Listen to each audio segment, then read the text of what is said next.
The last beautiful sunset over New Eden cast long shadows across the colony's central plaza. Children played near the monument, celebrating humanity's first extrasolar settlement, their laughter echoing off the gleaming towers that rose like silver fingers against the purple sky. The colony's governor, Marcus Hayes, stood at his office window, admiring how far they'd come in just 20 years. New Eden had grown from a simple mining operation into a thriving metropolis of 3 million souls. The first warning came from the Quantum Communications Array. Lieutenant Sarah Rodriguez noticed the anomaly, hundreds of spatial distortions appearing at the edge of the system. She followed protocol, sending an alert to both the governor and Earth's Central Command. The message would take 8 hours to reach home.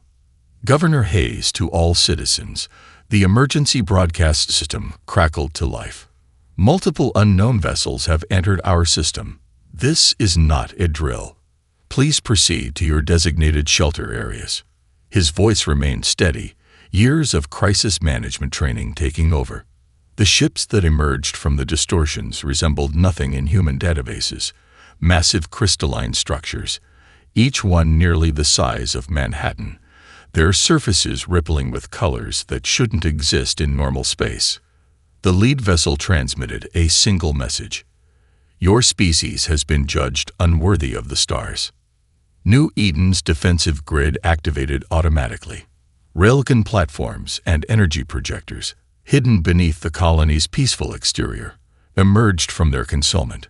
Governor Hayes watched the first volley of magnetically accelerated rounds streak toward the alien armada, each round carrying enough force to shatter a small moon.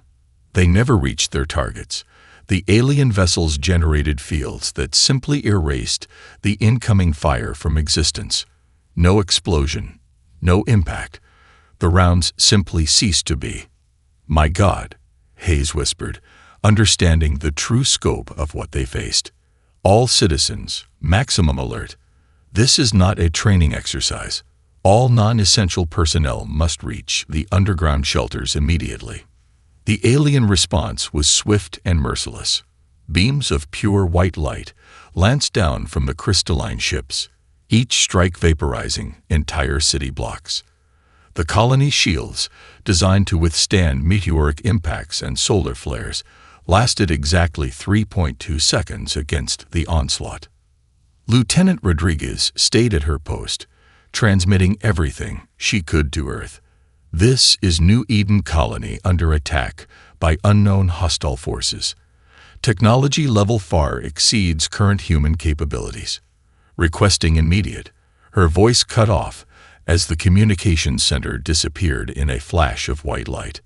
In the underground command bunker, Governor Hayes ordered the launch of their experimental quantum warheads. 6 missiles, each containing enough energy to rearrange a planet's orbit, streaked toward the alien fleet. For a moment, hope flared in the hearts of the defenders. The aliens didn't even try to intercept the weapons. Instead, they generated a field that seemed to age the missiles 10,000 years in an instant. The warheads crumbled to dust before they could detonate. "Send everything," Hayes ordered through the command network. "Every scrap of data, every sensor reading. Earth needs to know what they're up against." He watched the primary data core's quantum entanglement transmitter spin up to maximum power, burning out its crystals to send one final burst of information home. The last images from New Eden showed families huddled together in the deepest shelters, parents trying to comfort their children as the ground above them turned to glass.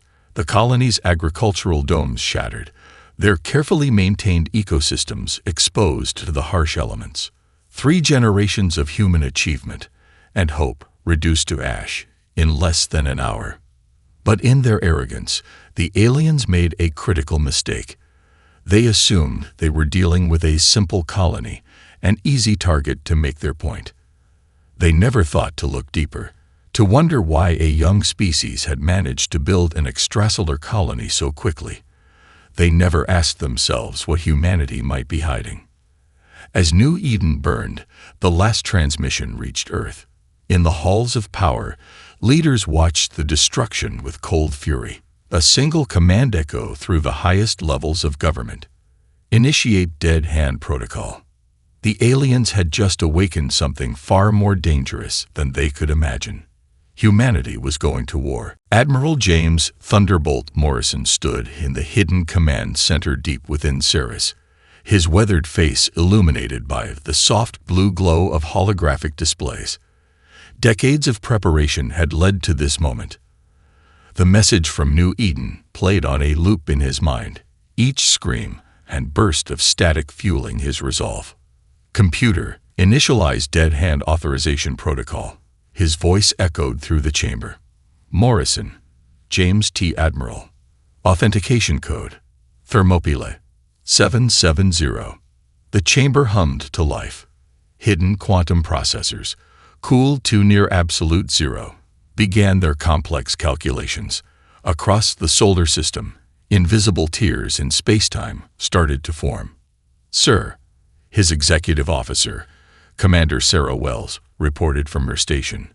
We're receiving activation signals from all 37 construction nexuses. The dimensional pockets are stable and beginning their expansion sequence. Morrison nodded, watching as new icons appeared on the strategic display. Jupiter's storms concealed 12 of their largest shipyards, each one housing over 50,000 vessels.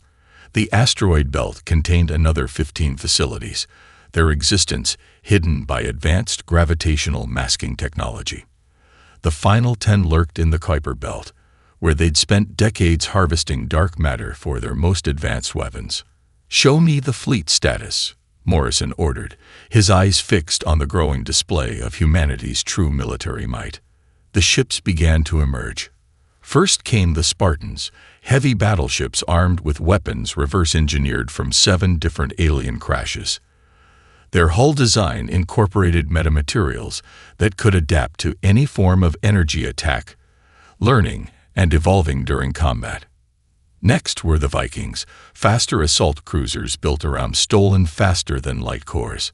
Morrison had personally overseen their development, ensuring each vessel could match and exceed the performance of any known alien ship.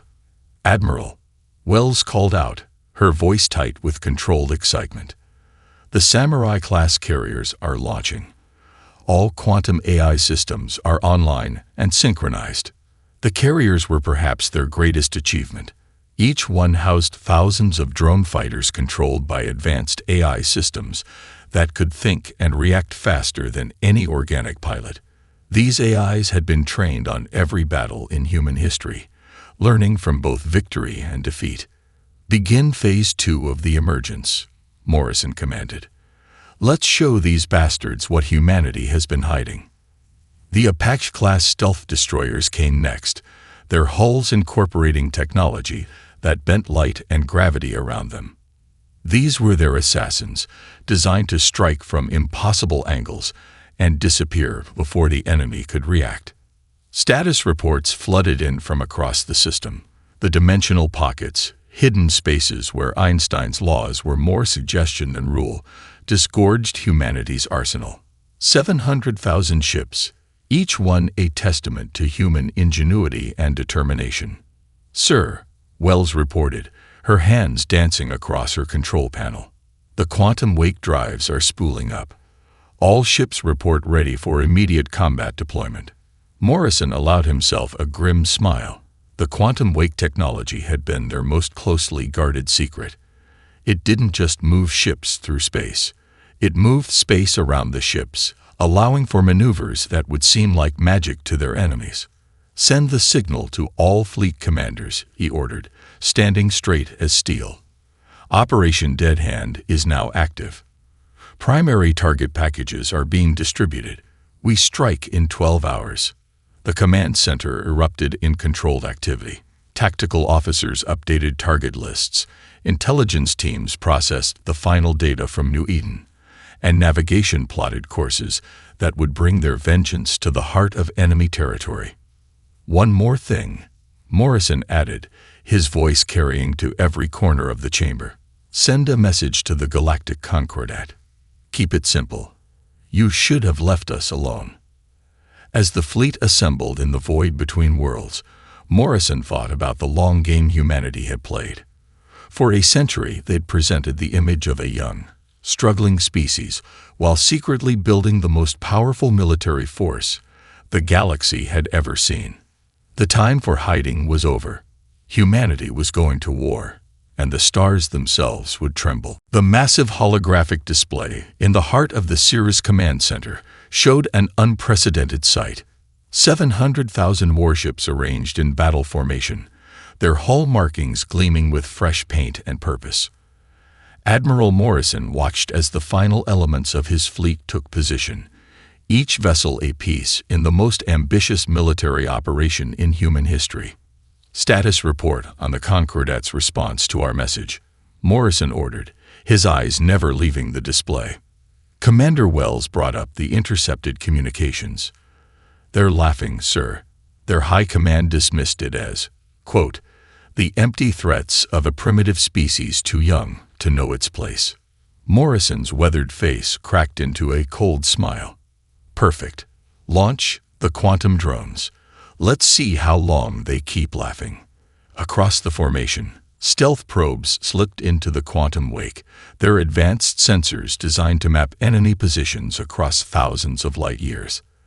The data they sent back painted a picture of arrogance. The Concordat had dispersed their forces, confident that no retaliation would come. "Battle Group Thermopylae, move into position," Morrison commanded. The Spartan-class battleships, led by the massive dreadnought Humanity's Vengeance, began their complex quantum wake jump calculations. Their engines hummed with dark matter energy, ready to tear holes in the fabric of spacetime itself. Lieutenant Marcus Chen, the fleet's chief tactical officer, highlighted several key points on the strategic display. "The Concordat's main fleet is spread across these 12 systems, sir. They're following standard patrol routes, just like the intel from our sleeper agents suggested." Morrison nodded, years of planning coming together. "Deploy the Viking squadrons to these coordinates. I want our fast attack groups ready to hit their command and control nodes the moment we begin." The Viking-class cruisers moved into formation, their sleek hulls designed for speed and maneuverability. Each one carried enough firepower to level a small continent, yet they could dance through space like fighter craft thanks to their enhanced inertial control systems. "Sir," Wells called out, her voice tight with excitement. "The Samurai carriers report all Quantum AI fighters are armed and ready. The Apache stealth groups are in position for their strike runs." Morrison took a deep breath, feeling the weight of history on his shoulders. "Initiate final combat preparations. All ships, begin quantum wake synchronization." The fleet's movement was poetry in motion. Ships that shouldn't exist, built in spaces that shouldn't be possible, preparing to use physics that shouldn't work. Humanity had taken the rules of the universe and rewritten them through sheer determination and ingenuity. "Message from Earth Command, sir," Wells announced. "They're giving us the green light." President Chen's direct quote, "Make them remember why they should have feared us." Morrison turned to address the fleet through the command network. His voice would reach every ship, every crew member, every AI system in their vast armada. "This is Admiral Morrison to all ships. In the last 24 hours, we have witnessed the greatest crime ever committed against humanity. The Galactic Concordat believed they could murder our people without consequence. They thought us weak, primitive, unable to strike back." He paused, letting the anger in his voice touch every heart in the fleet. "They were wrong. For a century, we have prepared for this day. Every crashed alien ship we accidentally found.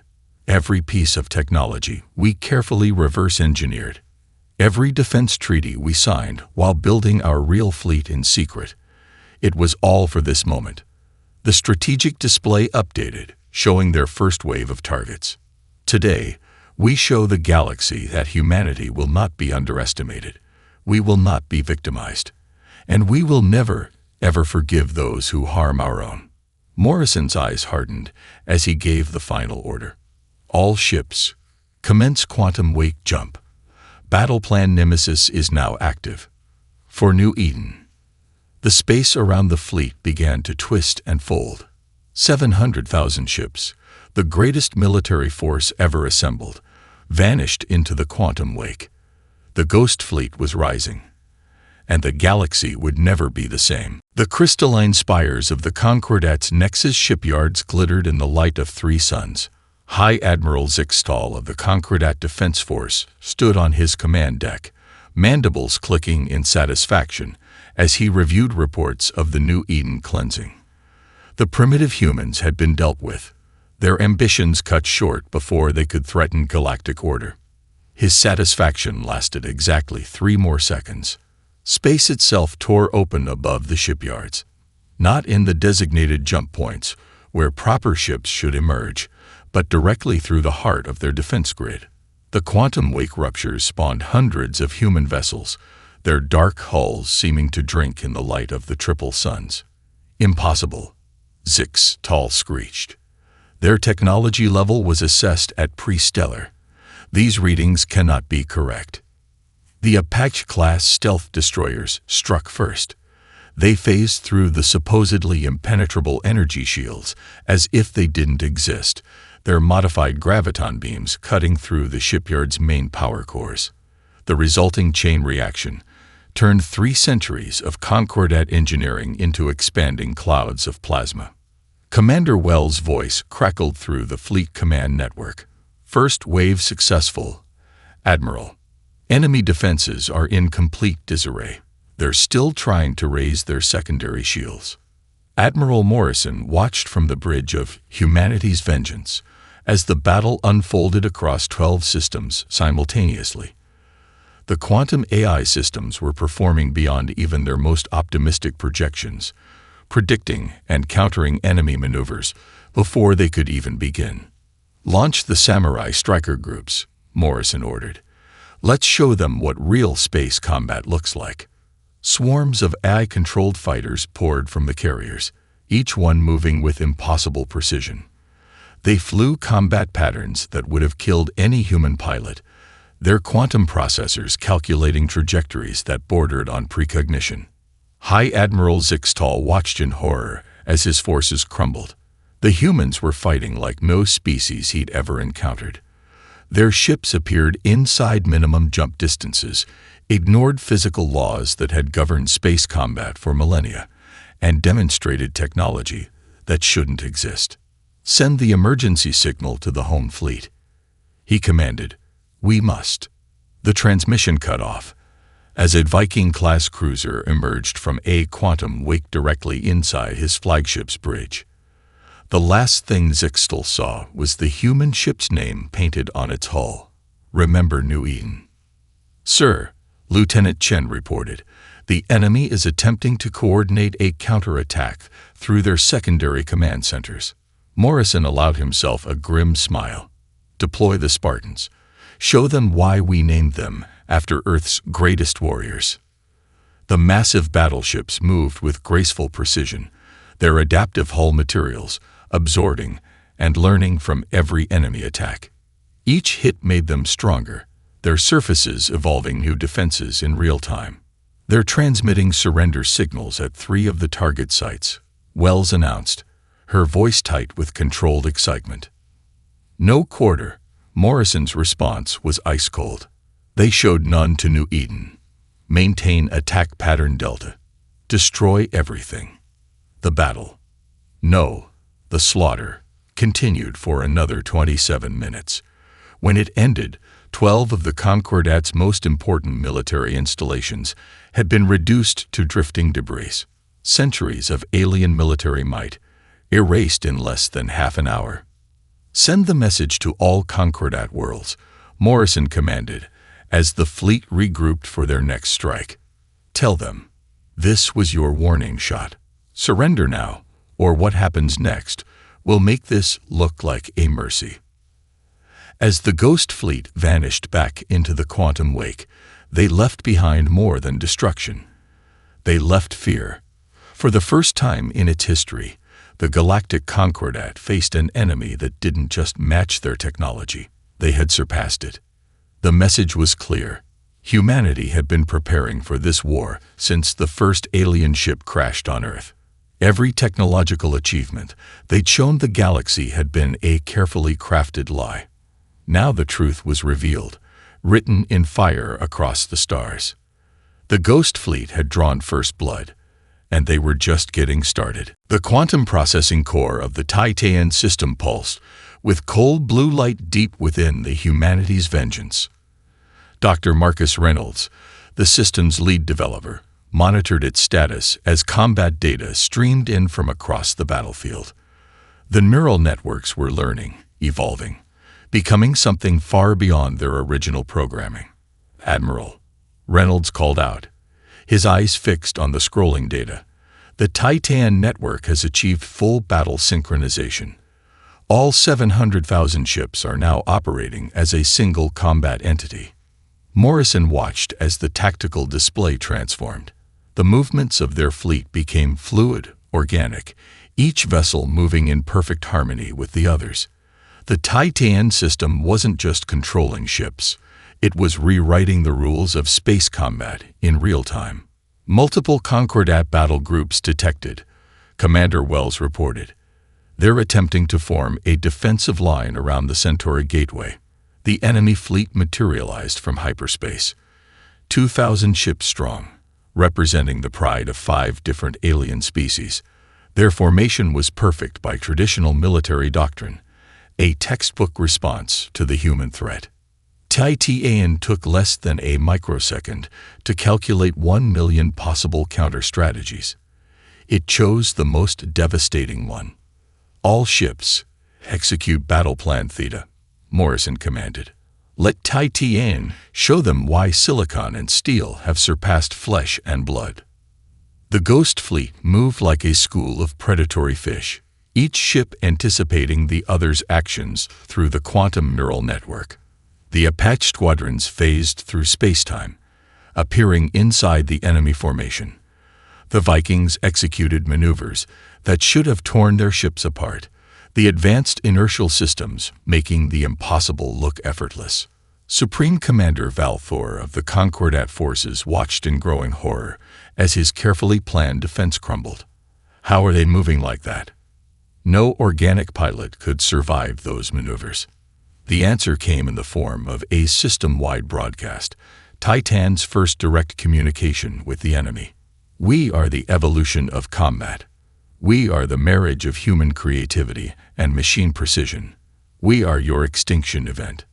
The samurai carriers released swarms of AI fighters, each one moving with perfect precision. They flowed around enemy fire like water, their quantum processors calculating trajectories that existed in multiple dimensions simultaneously. "Sir," Reynolds called out, "Titan has cracked their combat programming. It's predicting their moves before their own ships receive the commands." Morrison nodded grimly. "Execute override protocol on any enemy ship running automated systems." The effect was immediate and devastating. Half the Concordat fleet suddenly lost all power, their own computer systems turned against them by Titan's superior programming. The rest found themselves fighting an enemy that knew their every move in advance. "They're trying to retreat," Wells reported, a note of dark satisfaction in her voice. "Titan has already calculated their most likely escape vectors." "Spring the trap," Morrison ordered. The Spartan battleships emerged from their hidden positions, their massive forms cutting off all escape routes. The trap had been set before the battle even began, Titan having predicted the enemy's strategy down to the smallest detail. Supreme Commander Valthor's final transmission captured the terror that would soon spread throughout the Concordat. "What are you? What have you become?" Morrison's response was broadcast on all frequencies. "We are what you forced us to be. You thought you were dealing with savages, but you simply taught us to hide our true nature. Every ship you destroyed, every technology you thought we couldn't match, it was all a mask. Now you see us as we really are." The battle ended in less than 15 minutes. 2,000 of the Concordat's finest ships reduced to drifting debris. Not a single human vessel was lost, Titan's perfect coordination making even the most devastating enemy weapons useless against their advanced defenses. Send word to Earth, Morrison commanded as the Ghost Fleet reformed for their next target. Tell them Phase 5 is complete. The Silicon offensive has succeeded beyond our highest expectations. As the fleet vanished into the quantum wake, they left behind more than destruction. They left the death of an era. The age of traditional space combat was over. The future belonged to those who had dared to push the boundaries of both human and machine intelligence. The Ghost Fleet moved on, Titan's cold calculations already planning the next phase of humanity's revenge. In the crystalline chambers of the Concordat High Council, panic had replaced centuries of smug superiority. The massive holographic display showed another human victory, this time over the Regelian Defense Fleet. Representatives of 17 species watched in horror as the Ghost Fleet systematically dismantled their most advanced battle group. High Counselor Vexerin of the Meridian Collective slammed his upper appendages against the ancient crystal table. You told us they were primitives. You promised this New Eden strike would end the human threat. Supreme Chancellor Zixnar, leader of the Hardliner faction, maintained his composure despite the chaos around him. None of our intelligence suggested they had this level of technology. They hid their true capabilities. They hid nothing. Ambassador Catal of the Proxima Confederation interrupted, her bioluminescent patterns flashing with anger. We chose to see what we wanted to see, and now we pay the price. Aboard the Humanity's Vengeance, Admiral Morrison received an unexpected transmission. Commander Wells verified its authenticity 3 times before bringing it to his attention. Sir, we're receiving a priority message from 3 members of the Concordat Council. They're requesting immediate safe passage to Earth for diplomatic talks. Morrison's eyes narrowed. Show me their credentials. The data packet contained more than just diplomatic codes. Inside was a treasure trove of intelligence, internal communications, classified reports, and most importantly, the true story behind the attack on New Eden. Get me a secure line to Earth Command, Morrison ordered, his voice hard as steel. They need to see this. The evidence was damning. The attack on New Eden hadn't been a unanimous Concordat decision. It had been orchestrated by a radical faction led by Supreme Chancellor Zixnar, a group that had seen human potential as an existential threat to their control over the galaxy. They feared us, Lieutenant Chen said, reviewing the data. Not what we were, but what we could become. New Eden was just the first target. They had plans to strike Earth within the year. Morrison's tactical display updated with new information from Titan. 3 major species within the Concordat, the Proxima Confederation, the Meridian Collective, and the Altair Republic, had begun moving their fleets away from Concordat space. Sir, Wells reported, we're receiving transmission from Earth Command. President Chen has authorized Operation Sundering. Morrison stood before the command deck's main view screen, addressing the entire Ghost Fleet. All ships, this is Admiral Morrison. We've confirmed that the attack on New Eden was not a unified Concordat action, but the work of extremists who saw our potential as a threat to their power. He paused, letting the information sink in. These cowards didn't just fear our technology. They feared our ideas, our creativity, our tendency to question rather than accept. They saw how we treated our artificial intelligences as partners rather than tools. They watched as we broke through barriers they thought unbreakable. The tactical display showed the position of every Ghost Fleet vessel, 700,000 points of light ready to strike. We will accept the diplomatic overtures from those who oppose this crime against humanity. But for those who ordered the murder of our people, his voice turned to ice. We will show them why they were right to fear us. Across Concordat space, the message spread. Choose your side. Former allies turned against each other as the truth emerged. The mighty Concordat, which had ruled the galaxy for 10,000 years, was tearing itself apart. All battle groups. Execute Operation Sundering. Morrison commanded. Target only military assets belonging to the hardliner factions. Show the rest of the galaxy that humanity can be selective in its vengeance. The Ghost Fleet split into precise attack formations, Titan coordinating their movements with machine precision. They would not destroy the Concordat. They would break it, piece by piece, until only those worthy of trust remained. As the ships jumped into the quantum wake, Morrison thought about New Eden. Their revenge would not just be about destruction.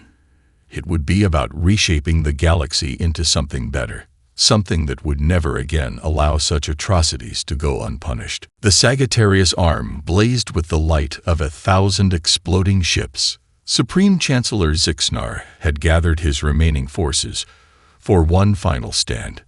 2 million warships representing the hardline faction's total military might. The massive fleet formed a sphere around their last stronghold, a fortress system known as the Crucible. Aboard the Humanity's Vengeance, Admiral Morrison studied the enemy formation through enhanced quantum imaging. They're desperate, he noted, but not broken. Not yet. Sir, Commander Wells reported, the reality anchor systems are charged and ready. Titan confirms all ships are synchronized for the final protocol.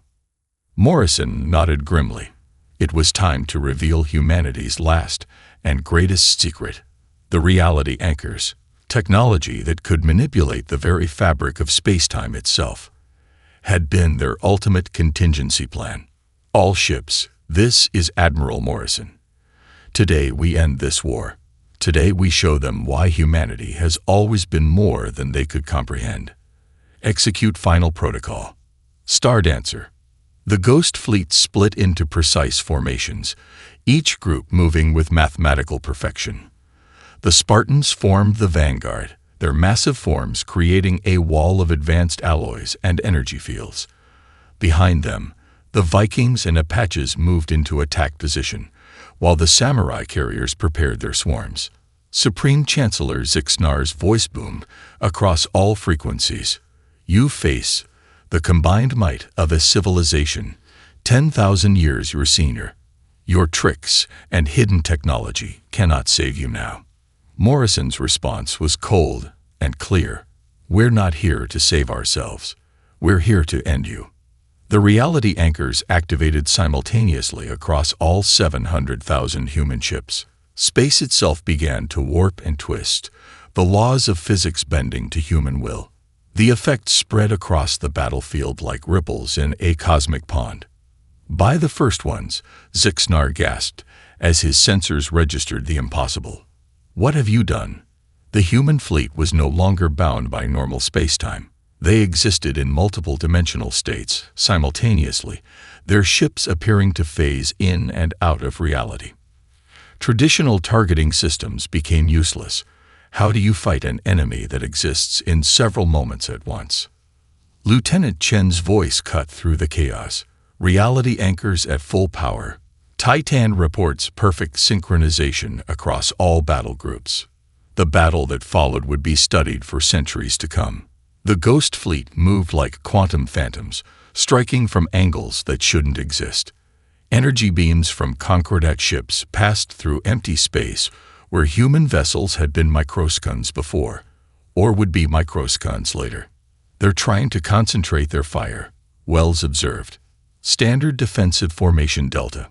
Morrison's eyes gleamed. Perfect. Execute maneuver broken mirror. The human fleet seemed to shatter into countless fragments, each piece still connected through the reality anchors and Titan's network. 2 million Concordat ships found themselves fighting an enemy that could be everywhere and nowhere, their once mighty formation coming apart under attacks that defied comprehension. Sir, Chen called out. They're attempting to retreat through their emergency jump points. Not this time. Morrison commanded. Activate the reality locks. The reality anchors pulsed with blinding energy, creating a bubble of altered spacetime around the battlefield. The Concordat's jump points collapsed, their escape routes sealed by forces they had never imagined possible. Zixanar's final message carried both fear and awe. What are you? What has your species become? Morrison's reply would echo through history. We are what you made us. We are humanity unchained. The battle ended not with a bang, but with a reality warping cascade that reduced the once mighty Hardliner fleet to quantum particles. The Crucible, their supposedly impregnable fortress, collapsed into a singularity of their own making. As the reality anchors powered down and spacetime returned to normal, Morrison looked out at the battlefield. 700,000 human ships remained in perfect formation, their losses minimal thanks to technology that had transformed them from spacefaring civilization to masters of reality itself. Send word to Earth, he ordered quietly. Tell them it's over. The stars are safe for humanity once more. The great hall of humanity on Earth gleamed under the light of 1,000 stars, its transparent dome offering a clear view of the night sky. Representatives from 37 species gathered within, their eyes fixed on Admiral Morrison as he stood before the assembly. The Ghost Fleet hung in orbit above, a reminder of both human power and restraint. We stand here today, Morrison began, his voice carrying across the silent chamber, not to dictate terms of surrender, but to forge a new path forward. Humanity could have chosen vengeance. We could have burned every world that supported the attack on New Eden. Instead, we choose something harder, peace through understanding. President Chen rose from her seat, taking her place beside Morrison. The new Galactic Council will be founded on 3 principles: innovation, freedom, and mutual growth. No species will be considered too young or too different. No technology will be hidden away by the powerful to control the weak. Ambassador Catal of the Proxima Confederation stepped forward, her bioluminescence pulsing with emotion. We who oppose the attack on New Eden stand ready to help build this new future. But what of those who supported the Hardliners? Morrison's response was measured but firm. Justice does not always mean destruction. The species who participated in the attack on New Eden will help rebuild it. Their scientists will work alongside ours. Their engineers will help construct new cities. They will learn who we really are by working with us, not by fearing us. The hall's holographic display activated, showing the ruins of New Eden. But now, among the devastation, construction ships from a dozen species worked together. Former enemies labored side by side with human engineers, learning from each other as they built something new from the ashes of the old. Tai Tian will be shared, President Chen announced, drawing gasps from the assembly, not as a weapon, but as a tool for cooperation. Its quantum network will connect our species, breaking down barriers of language and culture. The reality anchors will be used to explore the universe, not to dominate it. Commander Wells, standing at her post near the hall's entrance, watched the alien representatives' reactions through enhanced sensors. Fear was being replaced by something new, hope. They were beginning to understand that humanity's greatest strength wasn't their technology or their warships. It was their capacity for both justice and mercy. We will not forget New Eden, Morrison continued, his voice growing softer. But we will honor its memory not through endless vengeance, but by building something its people would have been proud of. A galaxy where no species needs to hide their potential, where innovation is celebrated, not feared. The holographic display shifted, showing the new design for the rebuilt colony. It would be a center of learning, where species from across the galaxy could come together to share knowledge and culture. The very forces that had once destroyed it would now help make it greater than ever before. Let this be the legacy of our victory, President Chen declared. Not that we defeated the mightiest military force in known space, Not that we possess technology beyond even their understanding, but that when given the choice between destruction and creation, we chose to build rather than break. One by one, the representatives stepped forward to sign the new Galactic Charter. Even those species who had supported the Hardliners were given a voice in the new council, though they would work under supervision until trust could be rebuilt. As the ceremony concluded, Morrison stood at the hall's great window, looking up at his fleet. The ghost ships would not be mothballed or hidden away again.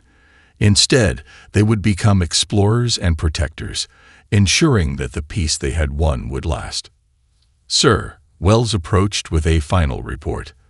"The first wave of reconstruction ships has reached New Eden. They're ready to begin."